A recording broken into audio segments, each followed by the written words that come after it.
নমস্কার।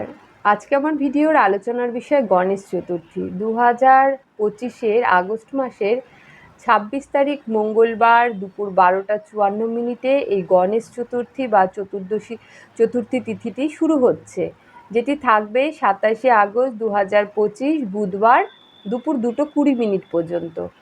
কিন্তু গণেশ চতুর্থী যে শুভ মুহূর্তটা বা দিনটি পালন করা হবে 27 তারিখ বুধবার, এবং সৌভাগ্য চতুর্থী হিসেবে এই দিন সকাল 11টা 5 থেকে 1টা 40 পর্যন্ত এই সময়টি হচ্ছে বিশেষ তাৎপর্যপূর্ণ এবং বিশেষ গুরুত্বপূর্ণ সময়।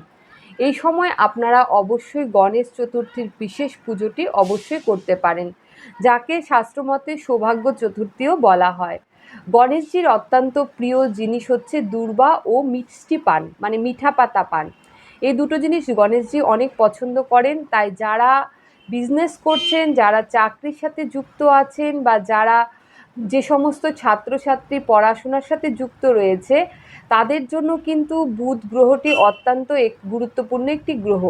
আর বুধ গ্রহকে সন্তুষ্ট করতে হলে অবশ্যই শ্রী গণেশজির পুজো করতে হবে, তার মন্ত্র পাঠ করতে হবে এবং সঠিক উপচারে সেই কাজটি করতে হবে। গণেশজির পুজোতে কি করবেন? আপনারা অবশ্যই গণেশজিকে দুর্ব দান করুন। কার্যসিদ্ধি করতে হলে 11টি দুব্ব দিয়ে লাল সুতো দিয়ে মালা বানিয়ে গণেশজিকে পরিধান করান। যারা বিদ্যার্থী, বিদ্যা লাভের জন্য 60টি দুব্বা দিয়ে আপনারা গণেশজিকে মালা পরিয়ে দিন। এবং আপনারা যে কোনো অর্থপ্রাপ্তি বা বাধা বিঘ্ন বিনাশের জন্য 21টি দুব্ব দিয়ে গণেশজিকে মালা পরান। এবং সেই সঙ্গে যারা ভাবছেন যে পারিবারিক, অর্থনৈতিক, মানসিক সব কিছু দিয়ে আপনারা সুখ সমৃদ্ধি অর্জন করবেন, অবশ্যই 43টি বা আপনারা অবশ্যই 52টি দুর্ব দিয়ে লাল সুতো দিয়ে মালা গেঁথে গণেশজিকে পরান।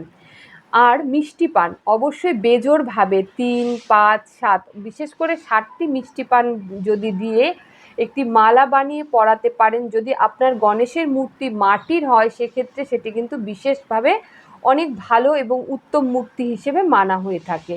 নমস্কার।